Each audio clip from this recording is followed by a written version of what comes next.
Polisi mengungkap fakta baru dari penemuan jasad bayi laki-laki dalam lemari pakaian salah satu kamar indekos di Perumahan Pendawa Asri, Kelurahan Buliang, Kecamatan Batuaji, Kota Batam, Provinsi Kepulauan Riau, Kepri, Selasa, 7 April 2026.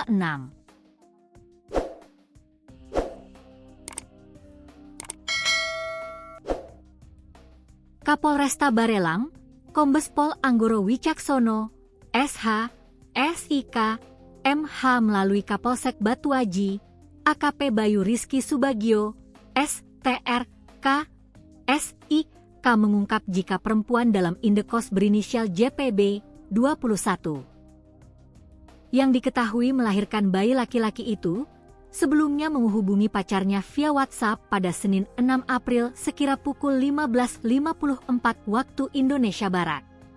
Ia meminta kepada pacarnya untuk dibelikan obat karena perutnya yang sakit. Dari hasil keterangan saksi atau pacarannya ini, sebelumnya pada Senin pukul 15.54 WIB, korban sempat menghubunginya. Korban minta dibelikan obat karena perutnya sakit, ungkap Kapolsek Batuaji, Rabu, 8 April 2026. Namun saat itu pacar korban sedang bekerja sehingga belum sempat membelikan obat. Pada malam hari sekira pukul 22.30 WIB, pacar korban mencoba menghubungi korban melalui telepon, tetapi tidak mendapat jawaban. Karena khawatir, ia kemudian mendatangi indekos pacarnya pada pukul 22.50 waktu Indonesia Barat. Saat tiba di lokasi, pintu kamar korban terlihat sedikit terbuka. Saksi kemudian memeriksa ke dalam kamar hingga akhirnya menemukan korban sudah tergeletak di kamar mandi.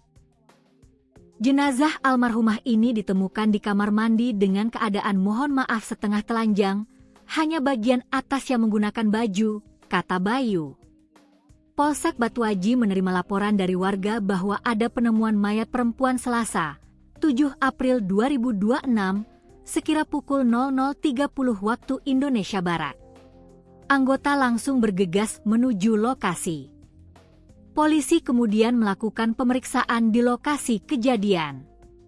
Dari hasil olah tempat kejadian perkara, polisi tidak ditemukan adanya tanda-tanda kekerasan pada tubuh korban.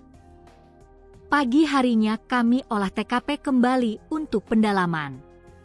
Nah, di situ kami menemukan adanya bayi laki-laki di dalam kamarnya dia, di dalam kamar indekosnya, ungkapnya.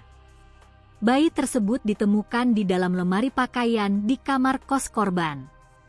Bayi laki-laki berada di rak paling bawah lemari pakaian dan ditutup menggunakan handuk berwarna biru, kata Bayu. Polisi menduga bayi tersebut kemungkinan merupakan anak korban. Saat ditemukan, tali pusar dan ari-ari bayi masih menempel. Dugaan sementara kemungkinan bayi tersebut anak korban. Tapi masih kami dalami untuk kepastiannya, sebutnya. Hingga kini penyebab pasti kematian korban masih dalam penyelidikan. Polisi telah memeriksa sejumlah saksi, termasuk pacar korban, tetangga kos, dan keluarga korban. Jenazah korban bersama bayi laki-laki tersebut telah dibawa ke RS Bayangkara untuk keperluan visum.